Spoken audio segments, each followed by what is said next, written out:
Demon Emperor Chapter 537. Ang nakaraang chapter inimbitahan ni Chupa ang dalawang pantas, na sumali sa alyansa ng mga lolo. Laking gulat ng dalawang pantas sa sinabi ni Chupa, di nila akalain na sasabihin niya mga bagay na yon. Nagpapatuloy. Hindi pwede, over my dead body. Hindi ako sasali sa alyansa ng mga lolo. Ayaw talagang sumali ng dalawang pantas kay Chupa. Matigas talaga ang mga ulo nila. At bakit naman ayaw niyong sumali sa Lolo Clan? Anong problema? Ang paghahari ng pamilya ng emperador ay tapos na. Pati ang emperador ay patay na rin. At yung si Taba na uupo na sa trono, sa hinaharap magiging taw-tauhan na lang namin siya. Ano bang malaking naidudulot sa inyo sa pagsunod niyo sa kanila? Huwag niyong sabihin sa akin na walang wakas ang katapatan niyo. Masyado rin pala kayong matapat sa emperador. Huwag mo kaming itulad sa mga fanatic na ganon. Hindi kami si Dugusan o kaya si Taong Pantas. Pero kung mayroon pa kaming isang pagpipilian, hindi kami sasali sa Lolo Clan. Lahat ng yun ay dahil sa kasama mo, ang maliit na bata na yun. Ayaw namin sa kanya, hindi kami bate. Napakalaki talaga ng hinanakit ng dalawang pantas kay Gu Santos. Ano bang nagawang kasalanan ng anak ko sa inyong dalawa? Para magkaganyan kayo na sobra ang galit niyo sa kanya. Para kayong mga batang mag-isip, ang tatanda niyo na, dapat nag-move on na kayo. Ang baliw na yun, binasag niya ang aming mga itlog. 300 taon nang nakalipas. Pinutol niya ng aming pag-asa, ang pinakaasam-asam naming marating, ang ethereal stage. Ngayon bahog na kami, hindi na kami magkakaanak. Ngayon mo sabihin sa akin, kung hindi ba makatwira ng galit namin sa kanya. Kinamumuhian ko siya, ayoko siyang makita sa buong buhay ko. Hindi ko siya mapapatawad. Yun lang pala ang problema mo. Nagdrama ka pa ng pagkahaba-haba pang Oscar Award. Parang may binubunot si Chupa sa kanyang bulsa. Ano kaya ito? Kutsilyo siguro. Sasaksakin niya ang dalawang pantas dahil inaaway nito ang kanyang anak kahit matanda na sila. Tingnan niyo ito. Pagmamayari ito ng Lolo Clan. 10 grado ito ng gamot ng Heaven Reaching Pill. Mararating mo ng langit sa isang idlap lang. Ginagamot nito ang maraming klase ng sakit sa katawan. Katulad na lang ng diabetes, rayuma, cancer, ulcer, at sakit sa buto. Ang broken-hearted na si Matandang Lee, uminom siya ng isa nito. Sa sobrang bilis ng epekto nito, ilang segundo lang nagtatakbo na siya. Dahil nakamove on na siya sa sakit niya. Nakarating pa siya sa ethereal stage. Kailangan nyo lang gawin ay palayain nyo na yung kinikimkim nyong galit sa aking anak. At sumali na kayo sa Lolo Clan para maibigay ko na to sa inyo. Baka maunahan pa kayo ng iba. 10 grado ng gamot, nakakapagmagaling ng maraming sakit. Tulad ng diabetes, diarrhea, cancer, ulcer, at sakit sa bato. Hindi ako makapaniwala na ang Lolo Clan ay may ganitong klaseng gamot. Hindi maaari na si Steward Chupa ay tatanggapin niya lang ang isang pasasalamat bilang ganti sa kabutiang loob na itutulong niya sa amin. Ito lang ang masasabi ko sa iyo, Chupa. Pinapangako ko sa iyo na magiging utusan mo kami. Susundin namin ang lahat ng gusto mo. Aalagaan ka namin habang buhay. Hindi na namin papansinin ang patungkol sa iyong anak. Pinapatawad na namin siya at kami na ang magiging bagong ninong niya. Pero siguraduhin mo lang na legit ang gamot na yan. Hindi mo kami niloloko o pinaprank. Mga tanga ba kayo o ano? Nakita niyo na ang buhay niyo ay hawak ko sa aking mga kamay. Anong mapapala ko kung gagawin ko yun? At saka hindi ko na kailangan magsinungaling sa inyo. Dahil matapat akong tao, never pa akong nagsinungaling. Nabigla ang dalawang pantas sa sinabi ni Chupa. Tama ang sinasabi niya. Bakit kailangan niyang magsinungaling sa amin? Naniniwala ako sa iyo, Chupa, na isa kang matapat na tao. At gano'n na ba kayo katagal na natili sa pinakatuktok ng Radiant Stage? Sa oras na gumaling kayo sa sakit niyo, gamit ito, sigurado ako na makaka-advance na kayo sa Ethereal Stage. Malalaman niyo ang bisa nito kapag sinubukan niyo na.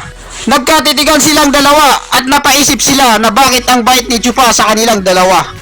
Sige, pumapayag na kami! Ha ha ha ha! Tuwang-tuwa na yung dalawang pantas dahil nakakuha na sila ng panlunas sa malubha nilang sakit. Nakangiti naman si Chupa dahil tagumpay ang kanyang mga plano. Hindi nila alam na may hilaw na uod na nakahalo sa gamot.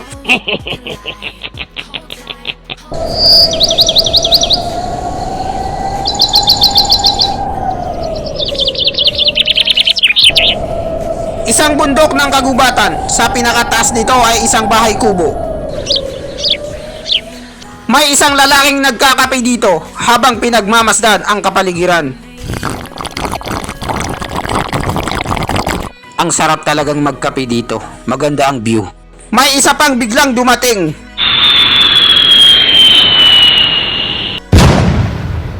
Mystical Heaven Secto, Swan Jianfeng. Kumusta naman ang kalusugan mo sa nakalipas na taon? Ang matandang puting balbas na to ay isa sa 3 pinuno ng sekto na gwardya ng Luzon. Bihira lang tayong magkita at mag-usap at wala rin tayong gusto sa isa't isa. Bakit bigla mo na lang akong inimbitahan na magkape sa labas? Ano ba ang binabalak mo? May gusto ka bang sabihin sa akin? Si Huyu. Itong lalaking nagkakape ay si Huyu. Siya ang pinuno ng Demon Semeng Secto, isa sa 3 gwardya ng Luzon. Mayroon lang naman tayong pag-usapan na importanteng bagay tungkol sa mga businesses. Pero mamaya ko nasasabihin yan sa'yo dahil may hinihintay pa tayong isa. May isa na namang biglang dumating.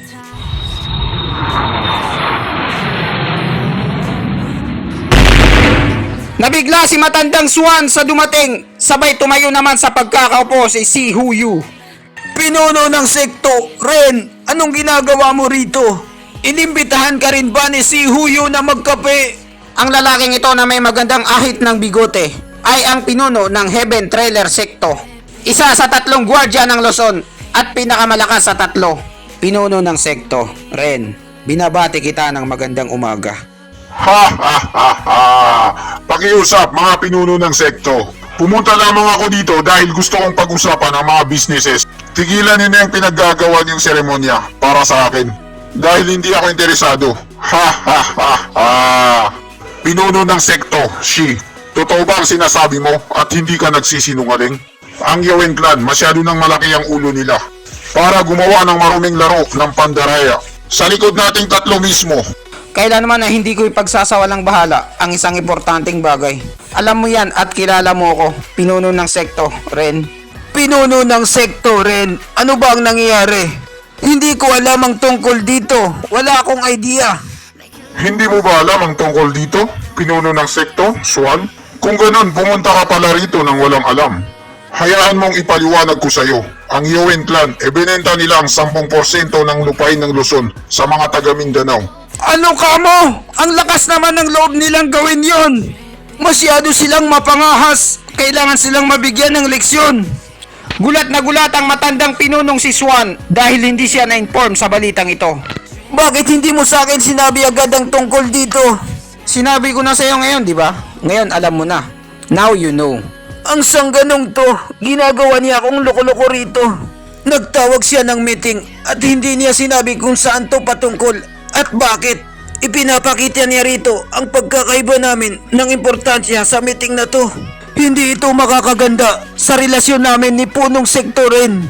Nakapikit at nakasmile si Huyu dahil nalamangan na naman niya si matandang Swan. Tama na yan, itigil niyo na yung pagtatalo niyo. Siguro nakalimutan lang banggitin sa'yo ni Pinunong Sekto Shi. Pinunong Sekto Swan, huwag mo nang isipin yun. Ang pinaka-importante ngayon ay malaman natin kung anong sitwasyon at ano ang mga naging sanhi nito bago natin magawa ng paraan. Pinunong Sekto Shi, dahil ikaw ang unang nakaalam nito, siguro may nagawa ka ng paraan bago mo kami ipatawag sa meeting na to. Ha ha ha ha. Pinunong sekto rin. Napakatalino mo talaga. Walang kupas. Tama ka. Gumawa na nga ako ng mga hakbang nung natunugan ko na may binabalak sila. Ngayon inayos ko ng lahat. Wala nang problema. Ano kaya itong dinudukot ni Huyu sa kanyang bulsa? Pagamat gusto nating pagbayarin ang mga taga Mindanao at ang nagbabantay dito, ang Beast Timing Secto. Kinakailangan 3 tayo rito. Hindi ko kayang mag-isa ito. Ano kaya itong nilabas ni Huyu na pitchil? Magtatagay na kaya siguro sila.